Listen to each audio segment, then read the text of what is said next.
ஓம் சாய்ராம். என் அன்பு குழந்தையே, ஷீரடியிலிருந்து நல்ல செய்தி வந்துள்ளது என் செல்லமே. உன் சாயப்பா சொல்வதை உடனே கேட்டால் உனக்கு நல்லது. தாமதிக்காதே.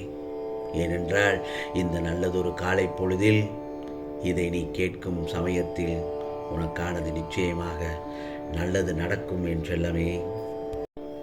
இந்த நல்லதொரு காலை பொழுதில் உன் சாயப்பாவை காண்பது அரிது என மட்டும் நினைக்காதே என் செல்லமே. நான் உன் அருகில்தான் இருக்கிறேன். உனக்கு நான் காட்சியும் அளித்து கொண்டுதான் இருக்கிறேன். ஆனால் நீதான் அதை கவனிக்கவில்லை. நல்ல செய்திகளை உன்னிடத்தில் சொல்லிக் கொண்டுதான் இருக்கிறேன்.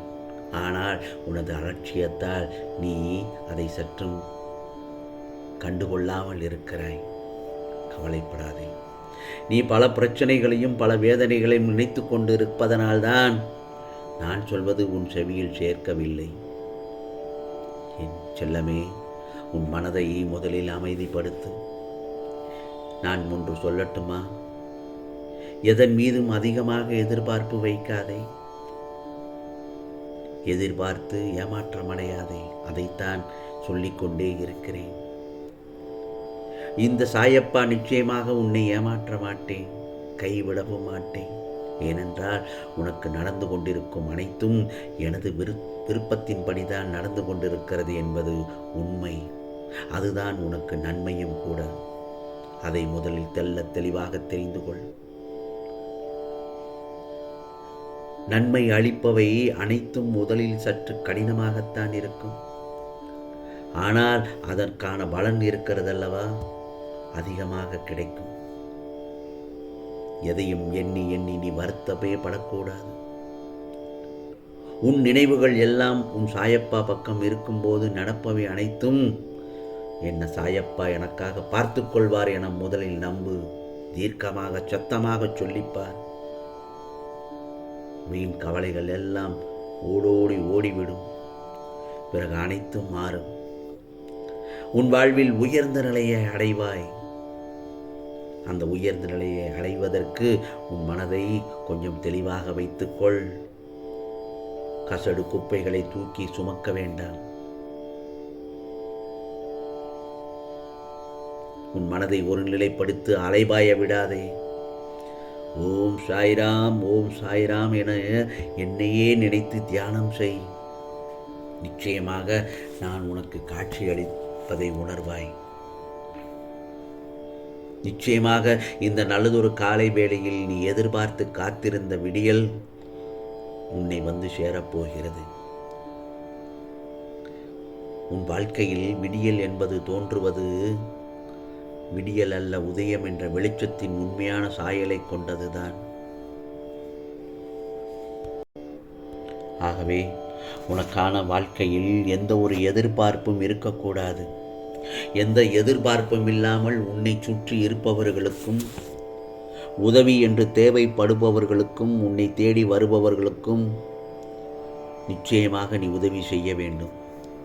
பிறருக்காக இரக்கப்படும் சுபாவம், மற்றவர்களுக்கு உதவும் மனப்பான்மை உனக்குள் இருக்க வேண்டும் என் செல்லமே. அந்த ஒரு பழக்கத்தை பழக்கமாக்கிக்கொள். மற்றவர்களுடைய கனவுகளை அடைய நாம் உதவினால் நம் இலக்கை நாம் எளிதாக அடைந்து விட முடியும். நம்மால் மற்றவர்களுக்கு புது வாழ்க்கை அமையலாம், செல்வங்கள் சேரலாம், தைரியம் தரலாம், புது நம்பிக்கை அளிக்கலாம். இவையெல்லாம் இரக்கத்தின் மூலமாகத்தான் சாத்தியமாகும். எந்தவித எதிர்பார்ப்பும் இல்லாமல் உதவி செய்வது சிலரின் குணமாகவே கூட இருக்கும். அப்படிப்பட்ட வணக்கத்துக்குரிய மனிதர்கள் நம்மை சுற்றி இருக்கத்தான் செய்கிறார்கள். புரிகிறதா என் செல்லமே? நான் ஒன்று சொல்லட்டுமா? மற்றவர்களுக்கு நீ தேவைப்படும் போது அவர்கள் உன்னுடைய வாழ்வில் வந்து உன்னிடத்திலிருந்து பல நல்லதொரு நிகழ்வினை எடுத்துச் சென்று விடுவார்கள். அதனால் நீ கவலைப்பட வேண்டாம். அவர்களுக்கு நீ செய்த உதவி எதிர்பார்த்து நீ செய்யவில்லை. அதே போலத்தான் நீ அப்படி அதை மனதார ஏற்றுக்கொள்ளாமல் நீ கூட இருக்கலாம். ஆகா, நமக்கு அவர் ஒன்றுமே நன்றி கூட சொல்லாமல் சென்று விட்டாரே என்று. நிச்சயமாக அதை நீ எதிர்பார்த்து செய்யவில்லை. அதே போலத்தான் உனக்கும் கஷ்டமான சூழ்நிலையில் யாரோ ஒருவர் வந்து உனக்கு தேவைப்படும் உதவியை அவர் இலகுவாக உனக்கு செய்து விடுவார். அதுதான் காலத்தின் கட்டாயம். அந்த சமயத்தில் தான் நீ உன் சாயப்பாவை மனதார நினைப்பாய். ஏதாவது ஒரு ரூபத்தில் வந்து சாயப்பா நமக்கு உதவி செய்து விட்டாரே என்று. நிச்சயமாக இதைத்தான் அவர்களும் நினைத்திருப்பார்கள். எதிர்பாராமல் நீ மற்றவர்களுக்கு உதவி செய்தாய் அல்லவா, அவர்கள் கண்களுக்கு நீ ஒரு தெய்வமாக காட்சியளித்திருப்பாய். இதுதானப்பா உலகம். தேவைப்படுபவர்களுக்கு தேவையான நேரத்தில் ஆறுதலான வார்த்தைகளை சொல்லு, அல்லது அவர்களுக்கு உன்னால் முடிந்த அளவு அவர்களுக்கு உதவி செய். அதுதான் உனக்கான புண்ணியம் என் செல்லமே. கஷ்டப்படும் சமயத்தில்தான் பக்கத்தில் இருந்து ஆறுதலாக இருக்க வேண்டும். நீ அவன் சந்தோஷத்தில் இருக்கும்போது அவனுடைய மகிழ்ச்சியை நீ பகிர்ந்து கொள்ள சந்தோஷமாக இரு, அதற்கும் ஆயத்தமாக இரு. ஆனால் கஷ்டத்தில் ஒருவன் கஷ்டப்படும் சமயத்தில் அல்லது அவன் படுக்கையில் இருக்கும் சமயத்தில் அவனுக்கு ஆறுதலான 4 வார்த்தைகள் தான் தேவை. அதுதான் அவனுக்கு ஒரு தெம்பான வாழ்க்கையை நிமிர்ந்து உட்காரச் செய்யும். புரிகிறதா?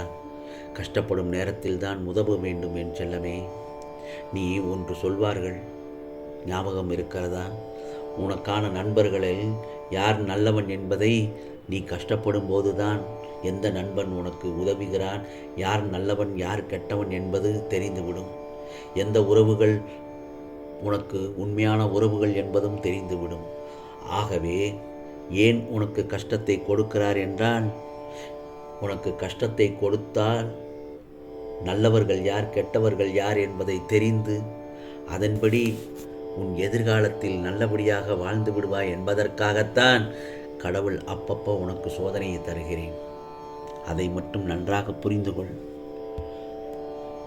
உனக்காக அழுவதற்கும் உனக்காக உதவுவதற்கும் உன் சாயப்பா நான் இருக்கும்போது நீ எதற்காக அழுகிறாய்?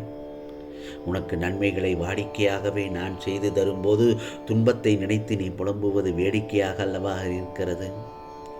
இமைப்பொழுது உன்னை கைவிட மாட்டேன்.